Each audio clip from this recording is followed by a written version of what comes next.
38 weeks ago, gonna rule this game. I'm a boss, yeah. I'll take fame with my fantasy team. Gonna rise to the top, no one can stop me. Gonna make 'em drop. Hello, everybody, and welcome to 38 Weeks to Go, your weekly podcast about fantasy football. Gameweek 11 is done, and we have 27 weeks left to go. I am your host, Nash, and let's get into it. This game week was so frustrating, but again, what's new? This is fantasy, right? So many people sold Haaland, and then what does Haaland do in return? He says, thank you very much, and he scores a goal. Spurs are playing Ipswich, and you're like, points. And then what do? They donate them. They lose to Crystal Palace. Now they lose to Ipswich, handing both teams their first team wins of the season. Bruno Fernandes, after like 10 weeks, he finally returns. I had really persevered with him. West Ham versus Everton had 29 shots, 10-1 target, no goals.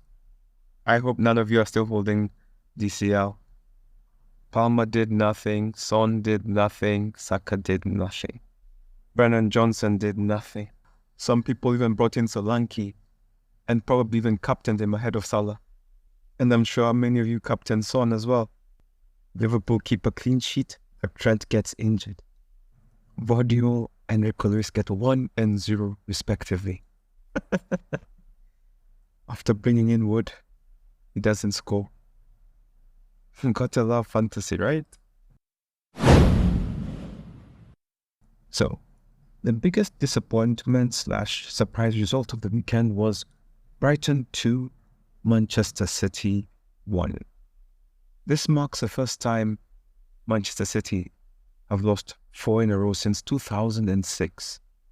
And it's also the first time Pep has lost 4 in a row in his managerial career. This man has super high standards.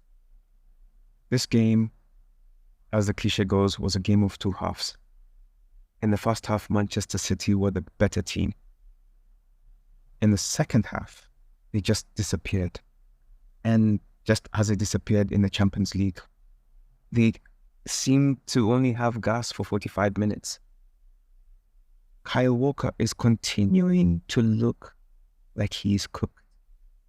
I've been saying this for the last few game weeks, but I'm beginning to think that this is not a ramping up type of thing. I'm beginning to think that maybe he is past his best and it has all just collapsed at once. Haaland got the goal for Manchester City. He was the only one that looked like anything. He had a few chances. He could have scored more.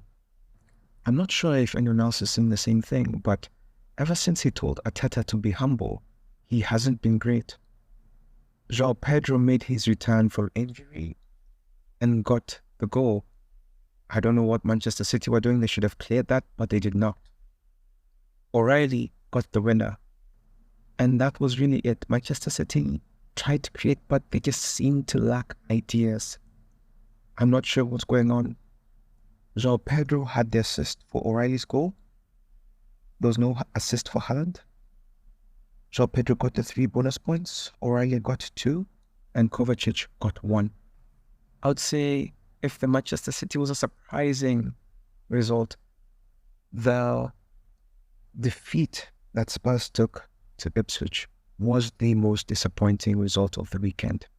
I personally was expecting a hat-trick from Brennan Johnson.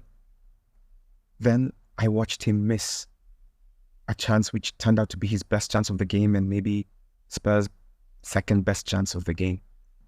I really don't like watching Spurs. You just don't know what you're going to get.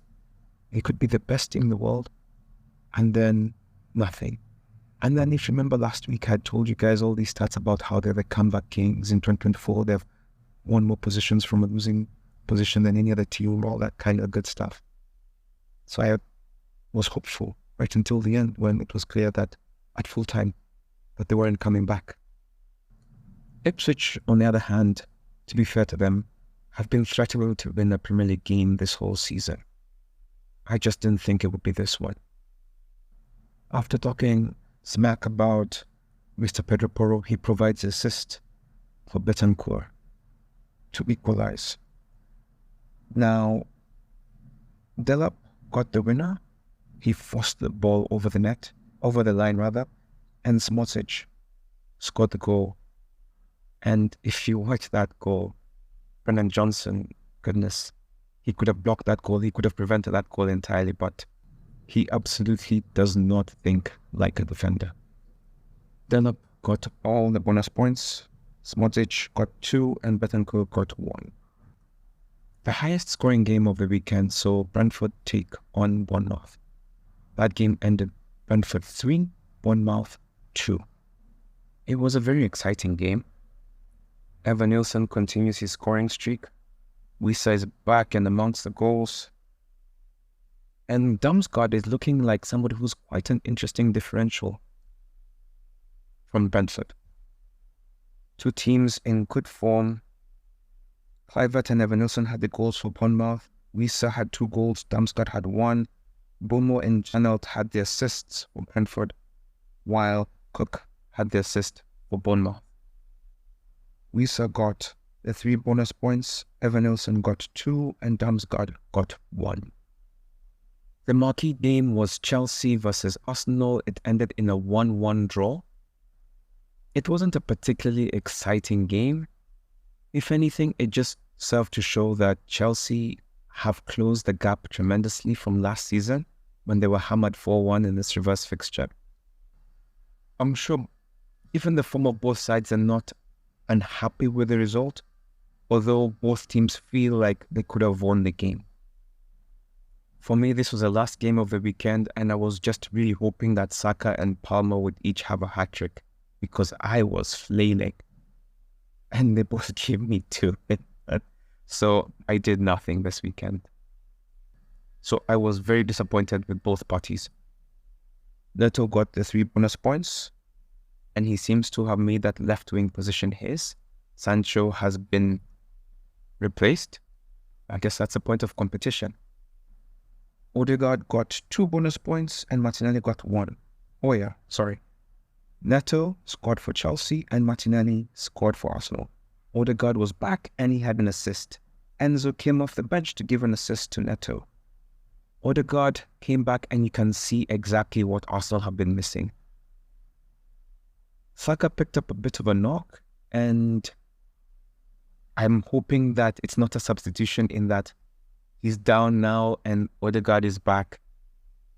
I hope he recovers in time because I need him for points, and I hope that it will be fine.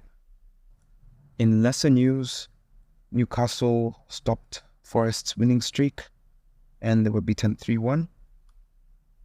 Man United beat Leicester 3-0, and that was Ruud van Nistelrooy's farewell game because it has been confirmed now that he will not stay as anything in any capacity in the Manchester United staff.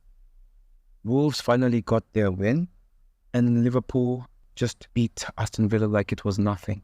Unlike last week, this weekend saw defense be king, and there were 5 clean sheets. Pickford from Everton had 11 points. Leno from Fulham had 9, tied with Onana. Fabianski as well, who had 9. In the 5th position was a tie between Kelleher and Jose Sa. When it comes to the top 5 defenders, Tarkowski, Robertson, Mazraoui, Totti each had 8 points. Anderson, Murillo, Dawson had 7. Midfield was really strong. Bruno Fernandes had 17 points. Salah had 14 points. Emil Smith-Rowe had 11. Joelinton had 10. Neto and Smotic had 9. When it comes to strikers, Wissa had 13. Cunha had 12. João Pedro, Delap and Isak had 11. Bruno Fernandes was a top-performing player of the weekend. Let's look at some stats. No player has made more tackles in 90 minutes than Mr. Ugarte from Manchester United. He's averaging 5.5 per game. Chelsea are number 3 on the table. The last time they did this was on the final day of the 21-22 season. Progress. Pedro Neto scored his first goal for Chelsea. This was the first time he scored from outside the box since 2020, when he did it for Wolves versus Watford.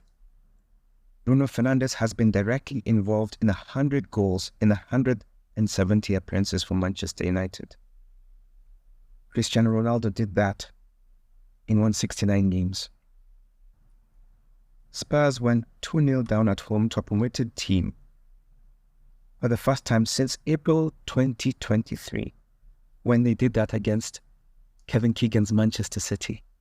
Imagine, a promoted team, Manchester City. Spurs have fallen 1-0 behind in 13 home Premier League games in 2024. Only Spurs have done more than this. In 1994 when they had 14. Ipswich had 14 in 1994 as well, and Crystal Palace 14 in 2017. So one more, and they will equal their own record. With their victory, Liverpool have 28 points. In 2019-2020, they collected 31 points, so this is the second best start to a season in recent history. And only Gus Hiddink has had a better start to a manager in the Premier League than Arne Slot after their first 11 games. Mohamed Salah is the first player to reach double figures for both goals and assists in the 5 big leagues, and he has done this in his last 4 seasons. Manchester City have lost a Premier League game in which they led at halftime for the first time since May 2021. And you wouldn't guess who did it. Brighton. Matt O'Reilly, who scored against Manchester City, became the first player to score against Manchester City on his debut since Steven Bergwijn. This is the first time that Erling Haaland has scored and Manchester City have lost in the Premier League. Can you believe that? Let me say that again. This is the first time he has scored and Manchester City has lost in the Premier League. Like I said earlier, this is the first time Pep has lost 4 consecutive games. And Manchester City have not lost 4 consecutive games since 2006, when Stuart Pearce was in charge. Erling Haaland has now scored in 19 of the 21 stadiums he has played at in the Premier League. It's only 2 stadiums he hasn't scored in. 1 is Anfield, and 2 is a GTEC Community Stadium. And in case you're wondering which stadium that is the home of Brentford. Only Erling Haaland has scored more non-penalty goals in the Premier League in 2024 than Jon Nisa. He has scored 19 and Nisa has scored 15. Pablo Sarabia scored after 109 seconds, and that is Wolves' fastest ever goal scored from the start of a Premier League game. Nuno Espirito Santo won Manager of the Month. It is the first time a Nottingham Forest manager has done that since Stuart Pearce did in 1997. But to be fair, they haven't been in the Premier League for a long time either. Arsenal are unbeaten in all 14 of their Premier League games against the Big 6 opponents since the start of last season.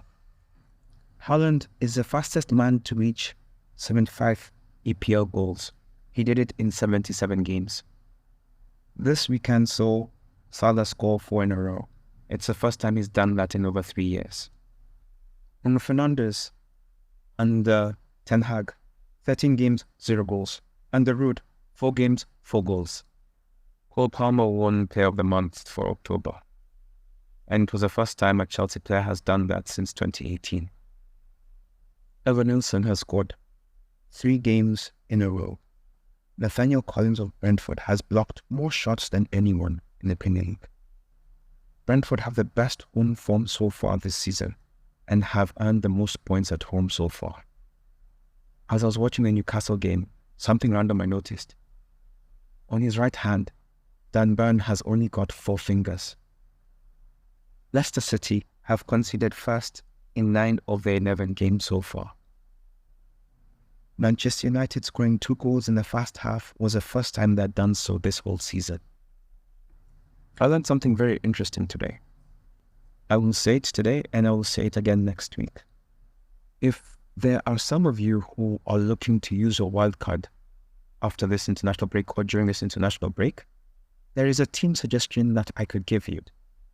Now, somebody's done the math, and there's a team that if you had just made it at the beginning of the season, up to now, it would have had 849 points without a single substitution.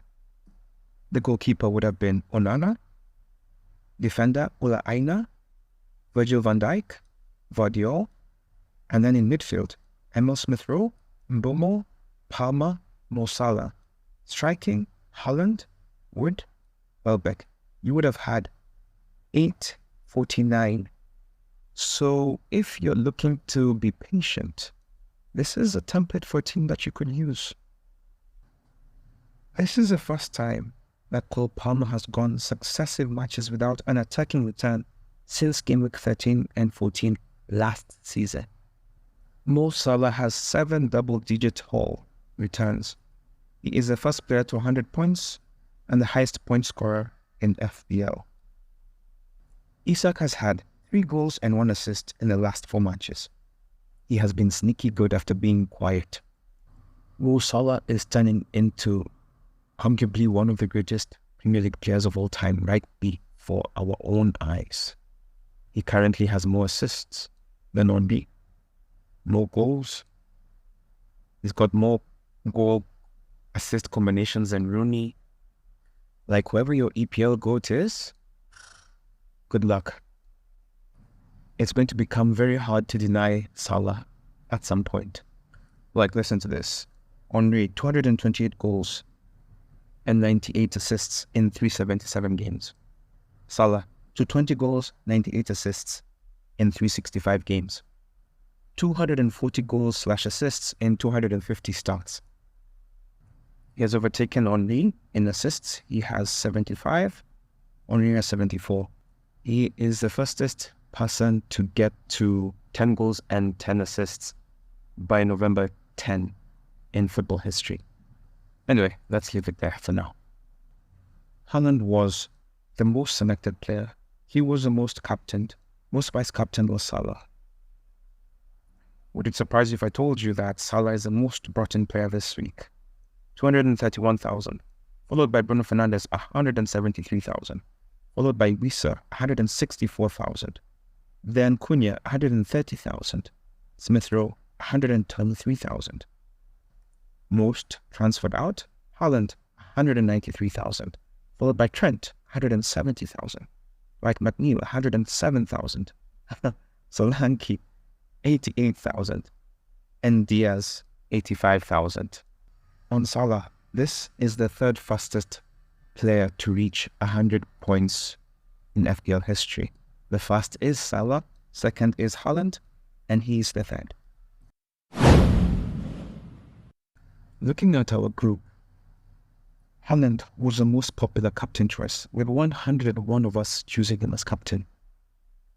Well done. It seems like we are beginning to show that we are moving off of him. Salah was number 2 with 81 of us choosing him as captain. What a massive climb. 17 of us unfortunately had Solanke as captain, although he had a really good chance at the end. 9 of us had Palmer as our captain. 7 of us had Mbomo as our captain. 3 of us had Son. Nice idea, just Polesano. 3 of us had Wood as our captain. Going for the differential, I see. 2 of us had Isak as our captains. That was a good decision. 2 of us had Højlund. 2 of us had Havertz. Someone had Maddison. Someone had Johnson. 1 person had Bruno Fernandes. Well done, Mr. Afla Ghani, manager of CK Lions. Great choice. Somebody had De Bruyne. Bad decision. Somebody had Luis Diaz, Polesana. And somebody had Watkins. Oh no. Manager, don't mind, used their free hit. And this saw them gain 41 points from players that were not in his team. So it was a really good decision. Well done. Guan Kimko has been our manager who has gotten the most green streaks in a row now. He has 7. Manager Dubois FPL, Dubois Originals, has the most goal scorers in his team this week, with 5 different goal scorers scoring. Kojo Danso has fallen 1.6 million positions in the global ranking. And as you know, that usually tallies well with the falling rank in our group. He has fallen 61 places. Someone who's not having a great week is Let Him Cook, Sachivini. He got our lowest points, 25 points this week. The only person who's close to him is Mr. Kojo Danso with 26 points. Most streak of red arrows is Mr. Don Clinton. 10th red arrow in a row. Ish. And Don Clinton as well lost 21 transfer points. So, Don Clinton got 33 points, made 11 transfers, got minus 40. Wow. I really do not know what this man is searching for, but I hope he finds it. Piuso Cheng, manager of Pandemonium, has risen the highest positions, and that being 61. The person with the highest team value this time round is Prabin's GCs.